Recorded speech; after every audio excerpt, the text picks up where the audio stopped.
באום אל-פחם, בביתו של המחבל שביצע אתמול את הפיגוע סמוך לגן שמואל, טוענים היום שלא מדובר בפיגוע אלא בתאונה. כך גם טען היום המחבל עצמו בהארכת מעצרו. הדיווח של כתבנו סמי עבד חמיד וחזי סימנטוב.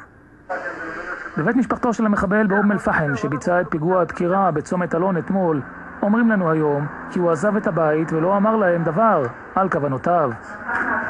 היום בבית המשפט בחיפה, בהארכת מעצרו, טוען הצעיר כי הוא לא מחבל. حادث طرق؟ ولا شيء.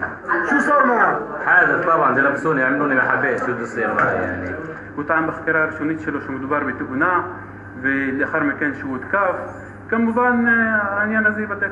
מכאן, מהבית הזה מאחוריי, בלב אום אל-פחם, יצא אמש עלאז יוד, עזב את הבית, ומאז לא שוחח עם משפחתו, אלא רק בטלפון. בערב הם קיבלו הודעה כי היה פיגוע, והמפגע הוא עלה.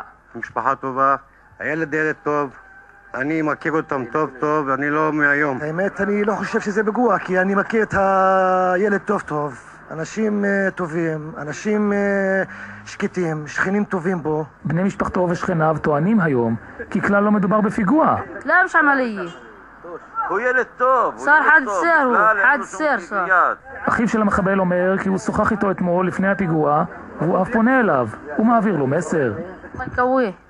رجالنا بالسلامة. הפיגוע אמש הצית מחדש את הוויכוח בקרב תושבי אום אל-פחם. רק אללהו אכבר.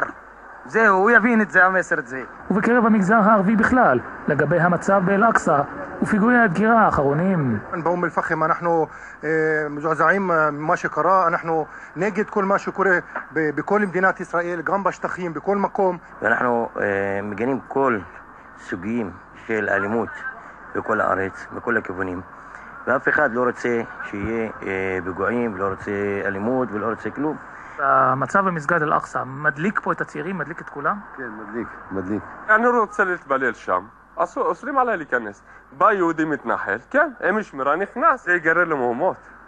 זה רגשות, זה דבר שנוגע בדת, זה לא יהודי, עניין של יהודי וערבי, זה עניין של דת. יש לך את הכותל, סבק בכותל, מה יש לך באל-אקצא? כולם כאן מבינים שהמצב הקיים עלול להוביל לפיצוץ, שאף אחד אינו מעוניין בו. אנחנו בפני הרגש שעומד להתפוצץ בכל רגע. הרגש שיביא את האסון. הוויכוח בקרב התושבים מתלהט, והם אומרים כי המצב האחרון הביא לחיכוך רב ולאי שקט. אנחנו לא נתפוס, גם היהודים וגם את הערבים, את העניינים מעכשיו, לא לתת לזה להתגלגל, זה יהיה רע מאוד, לכולנו. בכל מקרה, במגזר הערבי מזהירים היום כי אם לא יהיה שינוי לטובה במצב ולא ירגעו הרוחות, יזלגו המהומות והפרות הסדר גם לישראל. יהיה פיצוץ ואנחנו בפני הרגש שיביא אסון על מדינת ישראל עם העם היהודי והערבי וגם מסביב.